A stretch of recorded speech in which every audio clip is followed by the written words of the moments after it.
hein, après le drapeau et les frontières, dans ce paradigme socialasse, rien n'est plus cocasse que d'entendre Hollande et Valls défendre ce projet socialistiquement contre nature et défendu par le FN depuis un bout de temps, parce qu'on se remémore assez distinctement les hauts cris qu'ils poussaient tous, la rose entre les dents et le plug bien gonflé, quand pour courir après les vilains électeurs FN, Sarkozy l'envisageait pour de rire. Mais voilà, oyez, oyez, ayant été observé que le FN n'était plus le seul danger contre la République, qu'apparemment les statistiques disent qu'aujourd'hui, avec le terrorisme, c'est à peu près 50%, terrorisme FN, hein, ils se partagent le danger sur la République. L'heure est aujourd'hui venue où l'on a, par décret présidentiel, le droit de débattre, sans être hitlérisé dans la minute, de la déchéance de nationalité pour les terroristes binationaux. On voit bien la manœuvre, n'est-ce pas, hein, tenter de rompre à peu de frais avec l'image couille mollesque de la gauche de gouvernement.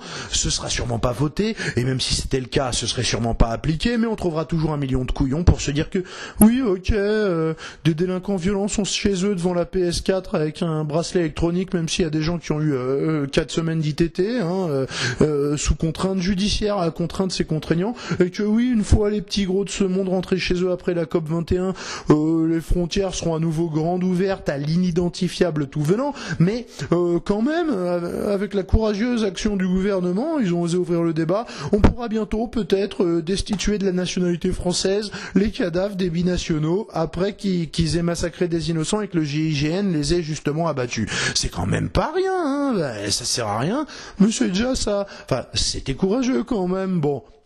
On en trouvera des gens comme ça, hein, c'est pas moi. Hein. Alors, c'est ouvert, tout un débat endiablé qui nous a occupés pendant des mois, comme quoi, oui, Hollande a ouvert la boîte de Pandore et trahi les idéaux de la gauche bien comprises, comme si c'était pas la 73e fois, et des pleureuses viennent nous expliquer ouais, qu'en cas de déchéance de nationalité pour les binationaux, on institue alors, on constitutionnalise une terrible injustice envers les terrorismes qui ont 2 nationalités, alors que pour les autres, ce sera impossible parce qu'ils en ont qu'une seule, attendu qu'ils seraient interdit de créer des apatrides.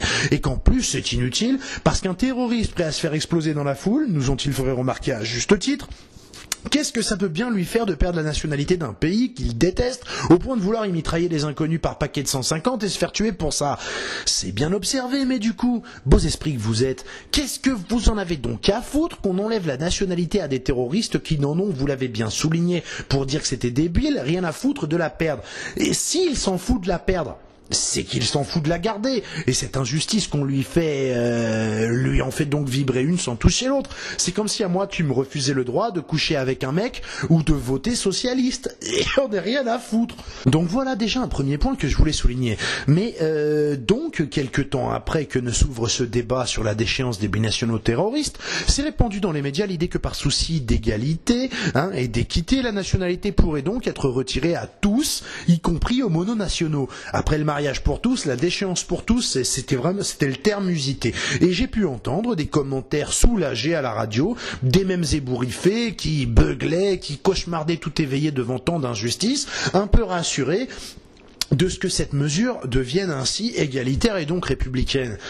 Oui, très bien, mais alors là encore, le serpent se mord le zob, chers amis, parce qu'à une inégalité répond une autre, car si vous gueuliez parce qu'un mec qui avait 2 nationalités risquait d'en perdre une, quand celui qui n'en avait qu'une risquait d'en perdre aucune, et donc là, vous vous réjouissiez au nom de l'égalité quintessente d'une mesure qui permettrait que des franco-français perdent la seule nationalité qu'ils ont pour devenir apatrides, quand leurs complices binationaux n'en perdaient qu'une seule sur 2 et que donc il leur en restait mathématiquement une. Donc une de plus que leurs complices. Et que d'un coup ça devenait faisable et c'était plus injuste du tout. Tant qu'on est injuste avec des terroristes mononationaux, là ça vous convenait. Ça va, on creuse toujours, on va toucher le fond, en tout cas je l'espère.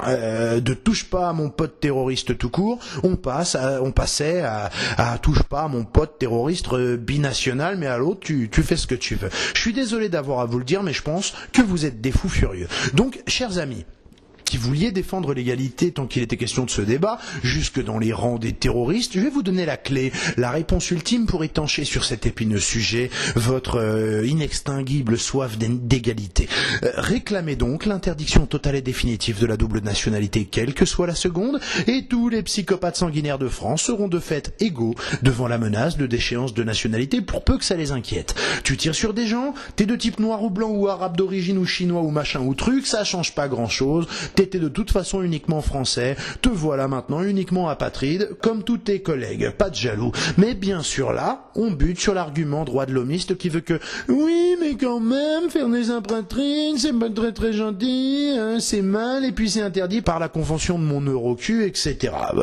Déjà, sur ce point, la convention de mon cul, sur les droits de l'homme, etc., le droit à un procès, gna gna, Hollande a expliqué, quelque temps après donc l'état d'urgence, à la Cour européenne des droits de l'homme, qu'on allait se moucher dedans pendant quelque temps. Comme quoi, les conventions internationales, c'est comme les promesses de campagne et les électeurs, ça se viole en réunion, en démocratie, aussi bien qu'en dictature.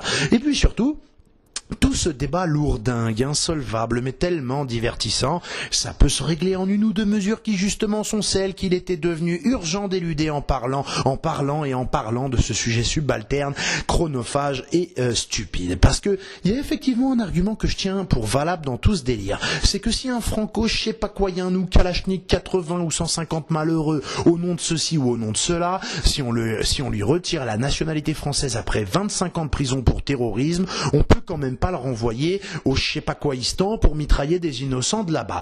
Mais alors là, je suis tout à fait d'accord avec vous, je suis tout à fait d'accord avec cet argument. Si il est toujours potentiellement trop dangereux pour nous, il est toujours potentiellement trop dangereux pour eux. Mais il y a quand même quelque chose qui me pose terriblement problème dans votre argument, c'est que vous avez intégré l'idée qu'un type pareil fasse 25 ans de prison pour avoir assassiné des innocents par paquet de 50 et qu'il soit encore dangereux en sortant, mais qu'il sorte quand même. Je vous ai entendu dire ça, les belles âmes ne touchent pas à mon terroriste parce que dans 25 ans, on va pas le renvoyer dans son pays. Ce débat et ce genre de propos ont lieu après le massacre organisé de 130 personnes. Et vous nous parlez de l'absurdité de les renvoyer ici ou là, après 25 ans de tôle, mais c'est ça que ça vaut pour vous? Attendez, 25 ans de tôle, que multiplie 365 jours divisé par 130 morts, ça fait quoi 60, 70 jours de tôle par mort? Enfin, le mec qui a gueulé sur Valls, il a pris 3 fois plus sans même lui avoir tiré l'autre oreille, histoire de faire un petit peu la symétrie. 100 jours d'amende, enfin, prends-toi à la hiérarchie républicaine dans ta face de petite ce monde. Donc, encore un point que je voulais mettre en exergue. Des gens qui tiennent pour juste et décent qu'un assassiné coûte seulement 70 jours de tôle à son assassin, devraient fermer leur bouche bien comme il faut avant de s'en manger une dans la tête. Mais passons cela pour en revenir à votre seule idée juste qui rappelle qu'on ne peut raisonnablement pas expulser dans son pays de repli une personne, appelons ça une personne qui a massacré des gens dans notre pays. Je vais vous aider à régler ça définitivement, ce terrible débat qui vous agite, qui vous empêche de dormir la nuit, puisque vous êtes tous dans la classe politique, hypocritement pour ou fiotement contre, d'indécrottables nuls, incapables devant l'éternel et bons à rien pour toujours, et je vais vous suggérer une porte de sortie pour arrêter de parler de déchéance de nationalité et de nous faire perdre notre temps à nous, même si le débat s'est éteint. Option numéro 1, on revient à la perpétuité réelle, incompressible, impitoyable, et non au droit de l'homophotisante, et le mec retrouve sa liberté pour bonne conduite une fois son décès constaté en bonne et due forme par le personnel médical de la prison. Option 2. On le déchoit de sa nationalité, qu'il en ait une ou deux, et pour ne pas créer d'apatride, on lui octroie généreusement une nationalité de substitution, c'est pas trop complexe, avec l'immense domaine maritime qu'on a. On se trouvera bien une île déserte bien glaciale et stérile sur la même latitude que Saint-Pierre et Miquelon. On appelle ça l'enculie. On met des murs de 50 mètres tout autour et on fait ce mec-là citoyen de l'enculie avec ses congénères, nouvellement les enculis. Et si vraiment on n'a nulle part où le stocker après ces 25 ans de prison, ce petit chéri qui méritait pas plus que 25 ans de prison, eh bien on lui octroie la nationalité martienne, on le fait martien et on le catapulte tel quel à travers l'espace et son scaphandre en direction de sa nouvelle patrie, en espérant sincèrement qu'il y arrivera vivant pour se reconstruire sa place dans la société martienne. Soit, option 3, mono ou binationaux, on met tout le monde égalité à coups de hache dans la nuque, et venez pas me sortir l'argument de la gravité de la peine de mort si on est en fin de compte innocent, puisqu'on a affaire à un débat théorique, et c'est une proposition alternative à la destitution de nationalité qui n'est débattu que dans le cas précis d'un coupable jugé comme tel, d'une façon réputée irréfutable après un procès en bonne et due forme. Ça vous semble tellement terrifiant ce que je vous dis, mais je vous rappelle que jusqu'à présent, et sans que j'y sois pour quoi que ce soit, me semble-t-il, les coupables des attentats sont systématiquement morts sans que les accusés n'aient été jugés par qui que ce soit, mis à part par le GIGN. Ils étaient sûrement coupables avec un ratio de certitude de 99%, mais pourquoi est-ce qu'un mec qu'on choperait vivant et qu'on jugerait serait forcément présumé plus potentiellement innocent que celui qui se fait abattre avant qu'on l'attrape? En raison de quelle logique vous trouvez immonde l'idée d'une peine de mort au bout d'un procès, tout en vous accommodant épisodiquement de son application sans jugement, retransmise en direct à la télévision? Soyez logique et tempêtez comme quoi il aurait fallu les assiéger, les affamer et les passer au gaz soporifique ou incapacitant, et que c'est grave de les avoir dégommés, si vous voulez, mais c'est pas toujours faisable, on n'a pas toujours le choix, tant qu'un de ces abrutis décide et réussisse à se retrancher avec un ministre en otage, moi je te parie qu'on va redécouvrir toute une panoplie de techniques alternatives bien sophistiquées pour sauver monsieur le ministre, en évitant de péter la porte et de faire des grands zigzags en FAMAS en rafalant 5000 balles en 2 minutes à travers le bureau, sol, plafond et tous les murs. Mais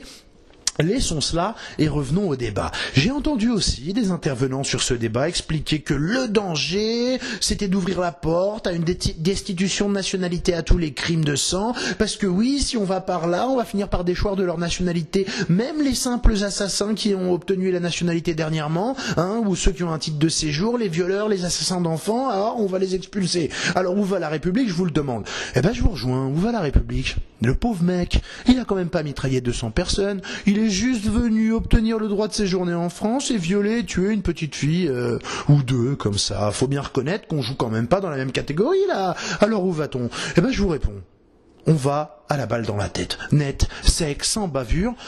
Mélenchon va pousser des cris d'orfraie, mais calme-toi, mon bonhomme. Sur le coup, je suis on ne peut plus républicain. Ça devrait te faire plaisir ce que je te raconte, parce que ta République s'est bâtie au rythme des décapitations de gens beaucoup moins sanguinaires que des terroristes binationaux ou des pédophiles meurtriers. On ne peut plus français. Encore une fois, tout le monde peut garder sa nationalité une fois la tête en moins. Moi, je suis égalitariste. Le jour où ils vont trouver l'ADN de Julian Assange sur le cadavre d'une escort girl à Taïwan, faudra bien s'imaginer et croire sur parole les gouvernements qui nous en parleront et se convaincre qu'il a donc fugué de l'ambassade d'Équateur à Londres le temps d'aller la violer et la tuer, puisque la télé leur a dit, et qu'en douter serait du conspirationnisme selon Najat Belkacem. Et la preuve ADN en question, que vous, que moi, on ne pourrait jamais faire démontrer qu'elle le condamne définitivement ou qu'elle a été truquée, il faudra à ce moment-là la tenir pour indubitable et accepter qu'il soit expulsé à Taïwan, qui l'expulsera peut-être aux USA, où on ne le reverra plus jamais, en tout cas plus jamais en vie. Donc, je pense qu'on en a assez dit à propos de ce débat. Je vais prendre un peu de repos, en fait tout ça m'a épuisé. Et on va essayer de pas trop tarder à revenir vous voir. Bon, essayez de pas vous foutre en l'air, on aura des tas de choses à aborder la prochaine fois. Moi personnellement je vais tenir bon malgré ce gouvernement. Pour ceux qui disent on n'a plus qu'un an à tenir, je suis désolé de vous détromper. Dans un an, vous aurez juste la couleur de la cravate qui va changer, qui va passer du rose au bleu, ou alors ils vont faire bleu à cravate rose s'ils élisent Macron, ou rose à pois bleu s'ils élisent Juppé. C'est comme ça que ça va se passer. Et puis vous irez tous faire barrage républicain, puisque même quand le système vous dit le FN est une tomate pourrie nauséabonde, et même si vous avez constaté qu'elle était pourrie nauséabonde et que vous aviez pas envie de la bouffer, vous êtes même pas encore assez énervé pour leur balancer à travers la gueule, parce que quand la télévision vous dit que ce sera malgré tout pire que les bleus à cravate rose ou les roses à cravate bleue, je sais pas trop quoi faire pour vous. Moi, honnêtement, je préfère des gens qui se trompent en envoyant une tomate pourrie à la gueule de ses ordures, plutôt que quelqu'un qui décide de les manger lui-même ou de les jeter à la poubelle et de réélire ses ordures.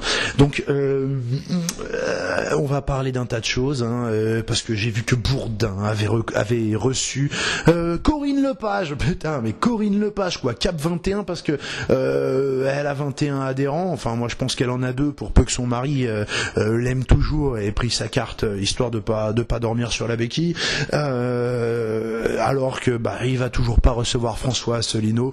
Donc coup de chapeau à Natacha Polony. Bravo madame, franchement je vous aime de plus en plus, c'est très très bien, vous faites du bon boulot, vous invitez les gens que je déteste, vous invitez les gens que j'aime bien, vous invitez les gens les nauséabonds aussi bien que ceux qui fleurent bon la pistache républicaine. Eh ben chapeau, moi j'ai envie de dire que vous êtes une des dernières représentantes démocrates de la caste journalistique. Je m'inquiète un peu pour vous, je pense que bientôt il va falloir vous trouver un autre boulot parce que ça m'étonnerait que ça dure longtemps. Bon, on parlera d'un tas de choses, on parlera de la loi sur l'équité du temps de parole pendant la campagne présidentielle, et puis d'ici là... tenez bon, vous énervez pas, enfin je dis ça, je suis assez mal placé pour vous suggérer ça. Allez, je vous embrasse. J'espère que ça n'a pas été trop long, j'espère que vous n'êtes pas déçus de mon retour, et puis quelque part, je vous l'ai dit, je m'en fous un petit peu, je suis pas payé pour ça, je suis pas une figure de la dissidence, je suis pas une figure de quoi que ce soit, je sais pas exactement ce qui va nous sauver, à mon avis rien du tout, je pense que c'est mort, c'est enterré, c'est décomposé, je vous l'ai déjà dit. Mais voilà, je vous aime bien, et je vous souhaite le meilleur.